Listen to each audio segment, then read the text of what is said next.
Welcome back, Shalloners. Well, this is kind of the third part and I guess a little mini series I'm doing on confidence, boundaries, and how to basically project the right image. Now, I started off with a video on Kylie Jenner and how her endless plastic surgeries makes her not only a target for fuckboys and fake friends, like sound familiar, but it implies that she's a cold-blooded persona.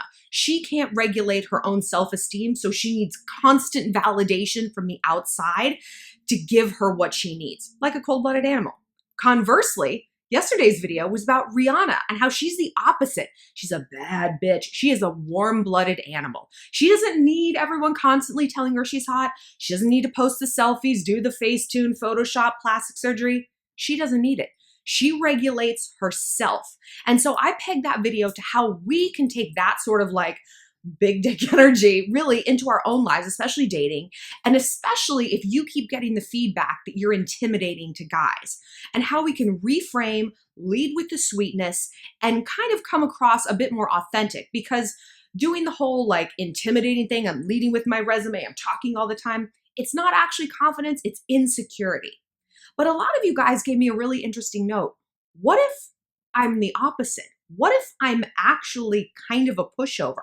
My problem isn't that I talk too much. I maybe am a little bit introverted and then people just run all over me. What do I do then? Ha ha! You know I got the answer. But first, I just want to remind you guys that if you want to talk with me privately, find me on the Instant Go app. My username is ShallonXO and click chat to get connected. To me, it's no bots. You're just chit-chatting with Shallon. I have no life. It's pretty good for you. Also follow me on Instagram at ShallonXO, where I give you guys daily pearls of wisdom and let you vote on the next topic of the video because I always want your feedback and input. And be sure to listen to my new podcast, Girl on Top, every place podcasts are found.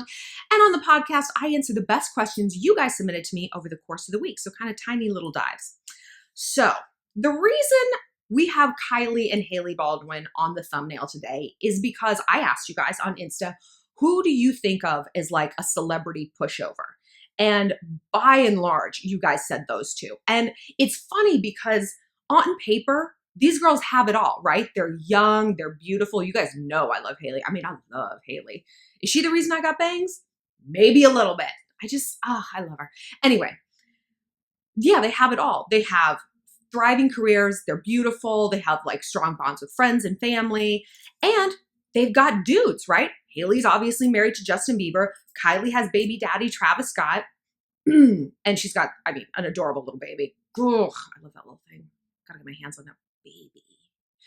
But when we really look at them, we obviously get the impression that they're kind of pushovers. And there's really two reasons and two ways that people are pushovers.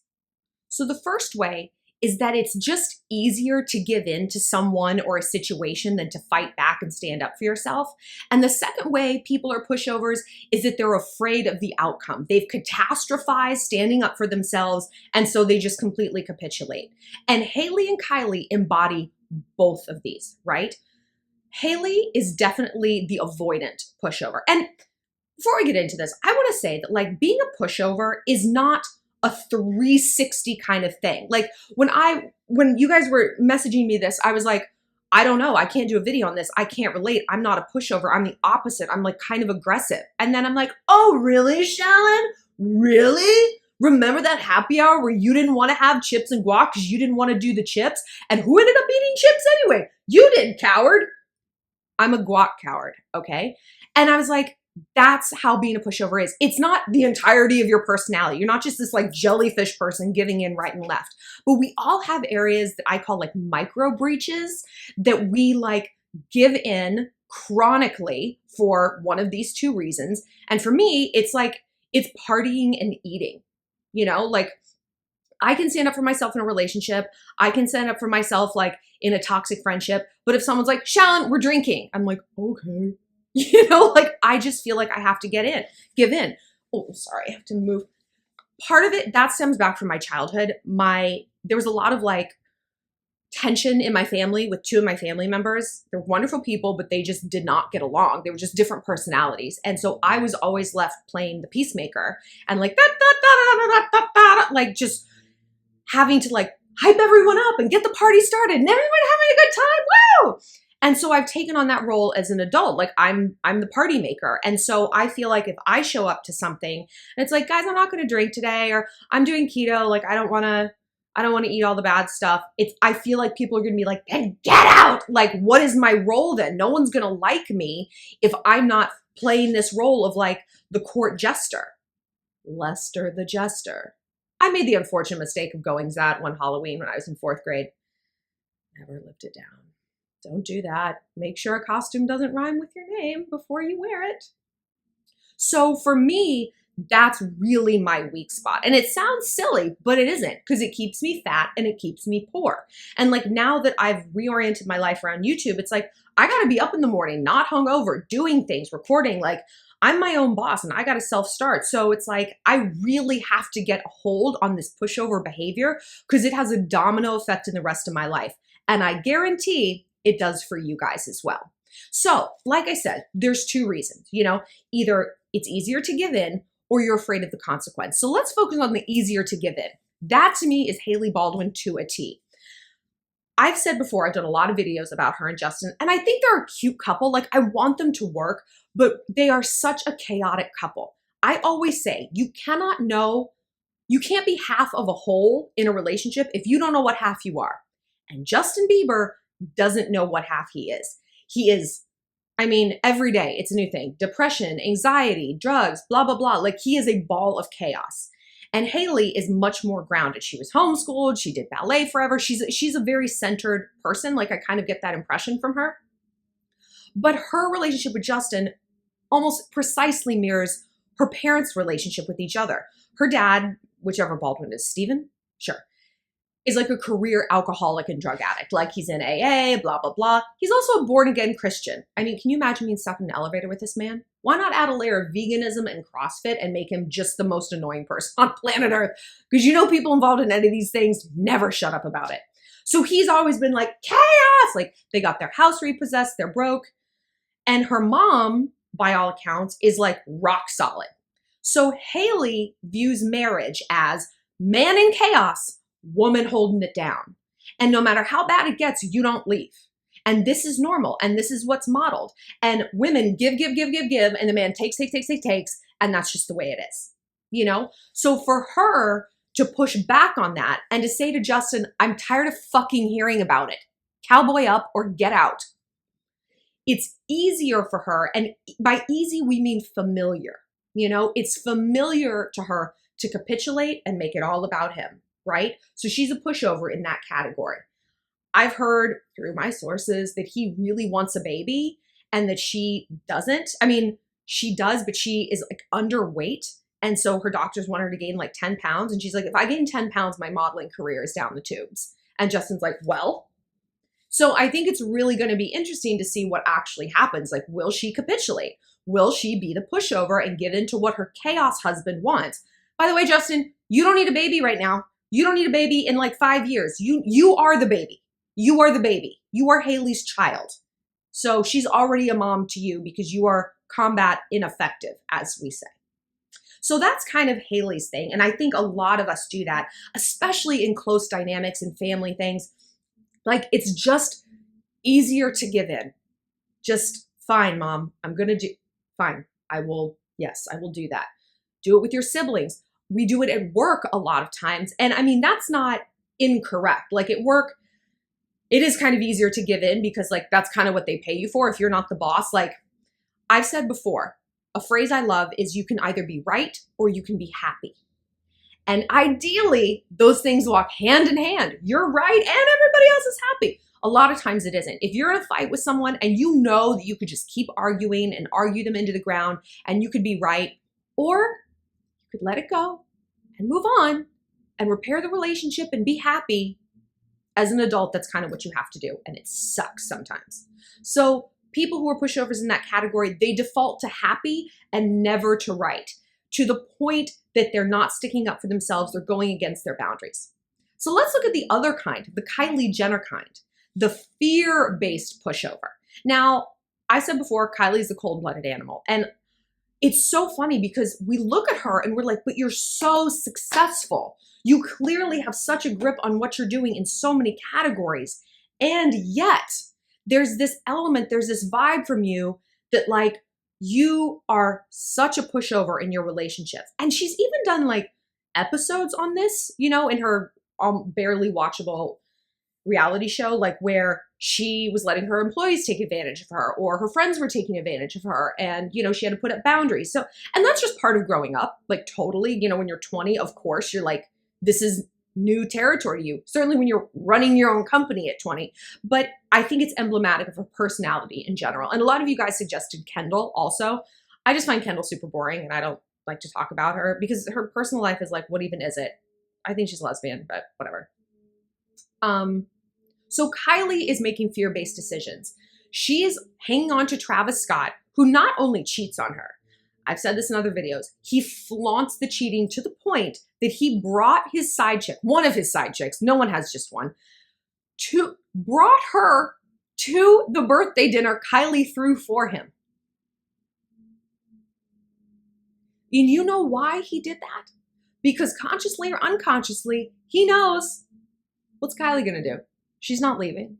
And this is why pushover behavior is so toxic, because it takes on a life of its own. And people, like I said, consciously or not, get the sense, I can do whatever I want to that person. What's she gonna do? I'm gonna make it too difficult for her to stand up for herself. I'm gonna be in such chaos, Justin, that she's not gonna push back and stand up for herself. It's easier for her to go along with it.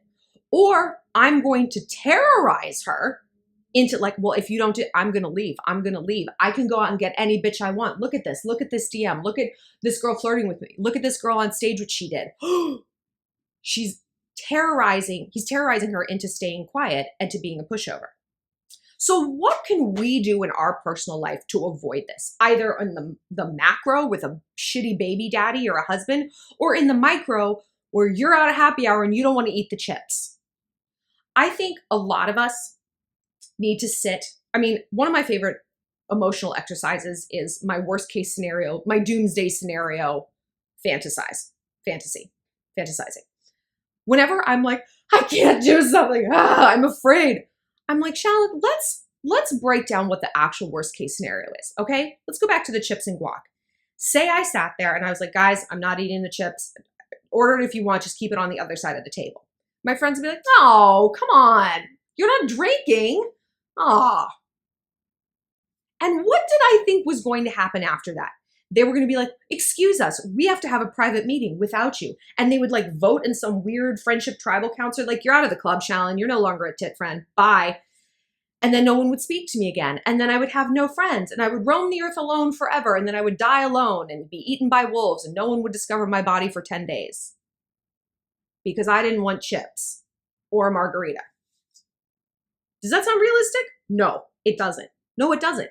But sometimes we're like, all right, obviously that's not going to happen with that. But yeah, if I like stand up to my boss, I actually might get fired. That's very real. First of all, is it though? Is it?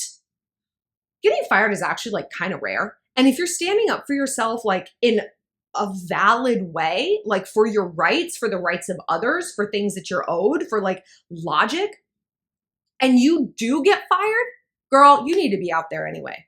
That is not the place for you. That is clearly not an environment of advancement.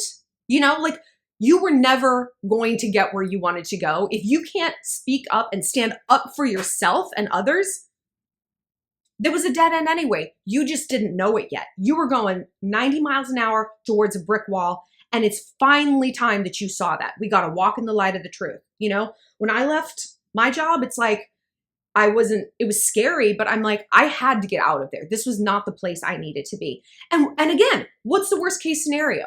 You're never going to find another job again? Really? You think you're going to retire at what, 25, 35, 45? Probably not. Things might be a little scary for a while, but they will be scary in service of something better. That's how I felt after the job. It's like, I'm stressed, I'm frightened, but I am stressed and frightened in service of my goals now, my YouTube channel, my brand, my career, not some bullshit magazine that's fan fiction. Like, That's not my problem anymore. And I'm no longer hemorrhaging energy towards something that isn't giving it back to me, to the point that I couldn't even stand up for myself. You know what I mean? Let's take it to a relationship. You've got a Travis Scott situation. You stand up for yourself and you're like, I'm done with this behavior. I'm done with this. Whether it's cheating, whether it's you're not contributing anything, whether it's you're not thoughtful. I mean, maybe people change. You can't even change your favorite color. You think you can change whether or not you're empathetic? No. What's the worst case scenario? He leaves, just like the job. That was actually always a dead end, and you just only now saw it. And I guarantee you, other people in your life have been seeing it. So this is time for us to all wake up.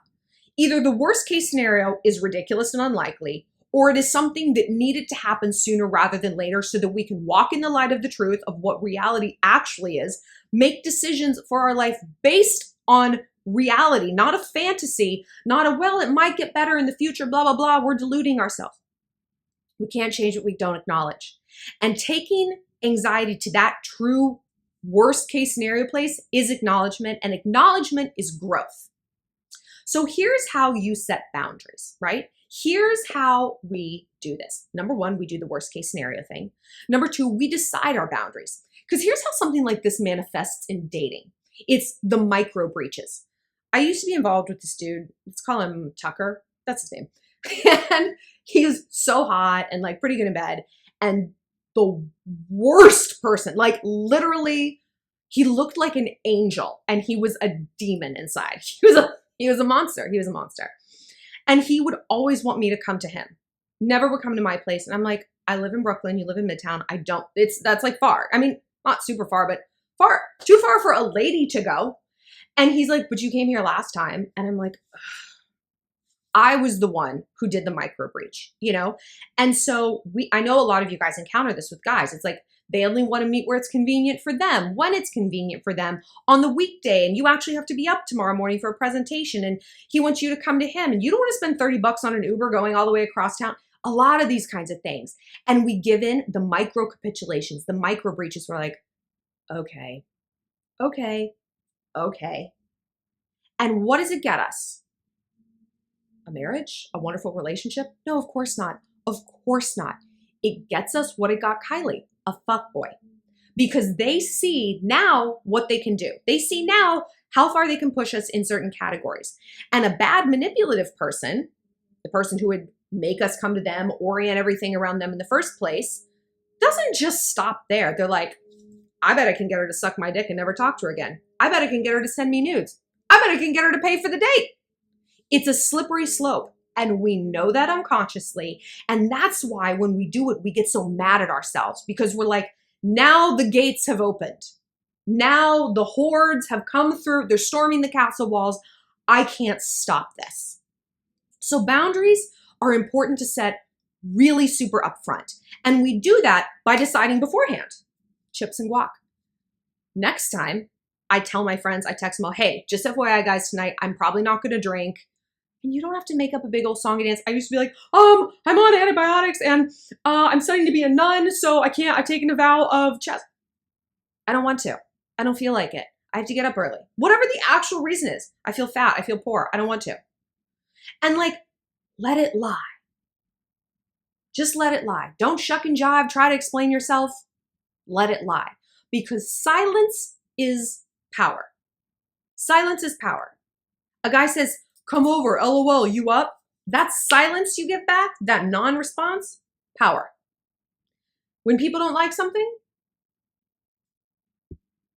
power. It's an FBI interrogation technique. When you're interrogating a suspect, number one thing you do is say nothing and just let them talk. Give them enough rope to hang themselves, and they will. Because when we pull back a little bit, we do see people's intentions. When I let it lie, I'm not drinking tonight. I will see which friend is a fake friend who's like, Shallon, come on. Ugh.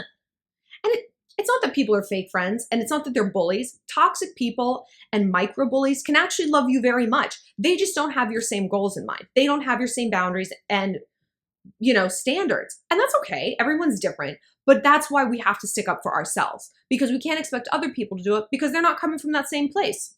you know, just different strokes, different folks, different lives, different paths. So decide what the boundaries are and say it up front. You're talking to a guy on Tinder. He wants to get together 9 p.m. for drinks on a Tuesday night near his apartment. You say, actually, I don't stay out past 10 on a work night. Oh, really? No, that's just my rule. Number one, that will keep him from taking it personally. You know, it's not like you're rejecting him. This is simply your rule. This is your set. Be like, you can see me Friday night. That will also smoke out whether or not he's a fuckboy, because like I said before, a fuckboy only wants to see you during the week. He's saving the weekend nights for the chick he's actually serious about. So if a guy wants to get together only always during the week, it's a bad thing. It's a bad thing. I mean, you know, here and there, obviously, but like if it's chronically a Tuesday night thing, no. So come up with these boundaries. I'm not getting in a car for someone. Like, I'm not doing this. With work, this is crucial. Every job I've had, I have never checked my email outside of work. I don't respond to texts. I don't open email, and I always get crap for it. Like, well, Shallon didn't chime in on the thread last night at 11 p.m. on the breaking news. And I always say, I was like, no, I didn't. I'm here 8 hours a day. When I'm here, I'm doing my work. I'm not on a smoke break. I'm not chatting with my kids on the phone. I'm not planning my cousin's birthday party. I'm working. And when I'm not here, I'm not working. I'm not a 24-hour employee. No, this isn't a plantation. We're not all slaves, but obviously employers would want us to be, you know, but we're not doing that. No. And people don't like it. And I don't further explain myself. Like, you can get mad if you want to. It's not going to change anything. You can stomp and try to intimidate me. And then again, that allows me to see who it is I'm dealing with. Someone who appreciates my contributions, they're like, okay, I appreciate that about you. You have your own standards. You have established yourself as a leader because you are a leader in your own life. I respect that. Someone who just wants to control you and manipulate you and wring everything out of you they can, whether it's sex, work, like companionship, when they're out on a drug booze bender, whatever it is, they're going to have a problem. The only people who call you crazy for setting boundaries are the people who benefit from you having none. So the next thing we do is we convey our boundaries. You know, we say, I'm not drinking. I don't want to do this. I don't go out on a school night, whatever. Then we do the silence, right? Let's take it back to the silence. We let it lay. And on a date, how does this manifest? Because a lot of you guys said, okay, I go out on a date and I'm like low key, but then later down the line, I stick up for myself and I'm like, no, I'm not just coming over at 11 p.m. And then the guys drop me. It's just like I said, the worst case scenario. Oh my God, what if I get fired? What if he leaves me? Good. You dodged a bullet. He showed his ass. Now you know who you're dealing with. Let that happen. And this is, again, why we need to deploy those consequences and convey them way up front. Because if there's one thing a fuckboy, one thing a toxic boss, one thing a fake friend is not, it's patient. They're not going to wait until you feel better and want to drink again. They're not going to wait until the weekend to take you out on a proper date. They're not going to care that you're getting your rest and this is your time home with your friends and your family. They want you to respond now. They want what they want because all you are is a means to an end for them. All you are is property and a possession. And if you don't fulfill your role as an item, get the hell, you're useless. You're useless. And we need to know that. So don't be afraid to lean into the fears when you find yourself being a pushover. Don't be afraid to look that in the eye, because on the other side of that is truth. And on the other side of that is growth. And on the other side of that is pride for yourself. Because like I said, when we go against what's natural, what our boundaries are, we feel ashamed of ourselves. And when I talk to you guys, you're like, I can't get over something. I can't get over him. I can't get over it. It's like, no, it's not him you can't get over. It's the betrayal to yourself you can't get over. Because that shit sticks with you. And then you have this mantle of shame. You have this label, I'm a pushover. I attract toxic guys. I do this. I'm constantly the victim. Then you get in a victim mentality loop. You see how all of this relates? It's crazy, but it does. And we can stop it simply by acknowledging it. And it's hard and it's embarrassing. It can be cringy, but growth always is. That's why it's called growing pains. If you guys want more on this topic, I'm happy to talk about it. And tell me if you identify with Hailey or Kylie or another celeb who you think is kind of a pushover. I think obviously Khloe Kardashian is just like, I've done videos on her victim mentality, and I feel like I will be doing them till the end of time because I really don't see her behavior changing, unfortunately.